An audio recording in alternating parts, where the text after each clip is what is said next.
Good morning, good afternoon, and good evening. Guys, hello, wait lang po. Gusto ko po munang mag-hello sa mga bagong subscriber ko. Maraming salamat po sa inyo, sa pagtitiwala at nag-subscribe kayo sa aking channel. Yung mga OFW, thank you po. Ingat po kayo lagi dyan.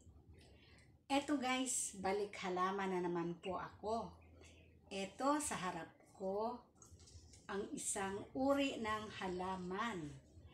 At isi-share ko po sa inyo kung paano ko naparami ang aking ganitong halaman.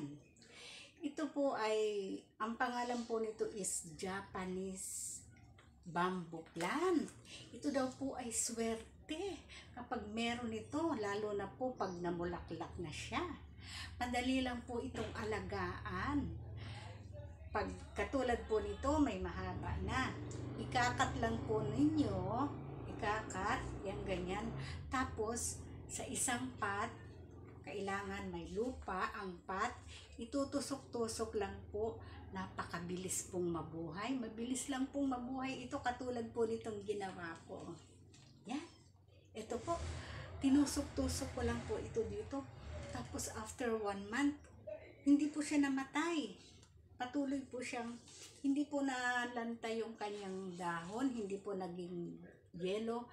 Basta tuloy-tuloy lang po yung kulay niya na green. Kaya nakakatuwa po, talagang napakamabilis mabuhay po nitong Japanese bamboo plant.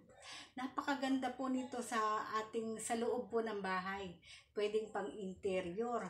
Tapos, lalo na po pag mataas na, malaki na, ilagay nyo sa isang malaking pots, katulad po nito, ipapakita ko sa inyo.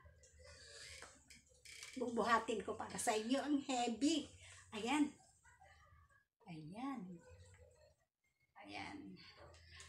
Ang ganda po ilagay sa loob ng bahay. Oh, it's very heavy.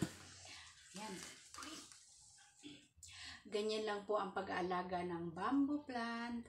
At thank you guys sa panonood, sa pagtitiwala sa aking munting channel.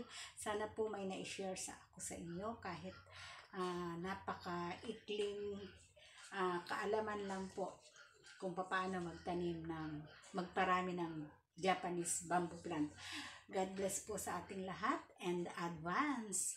Merry Christmas po. Mabuhay po tayong lahat.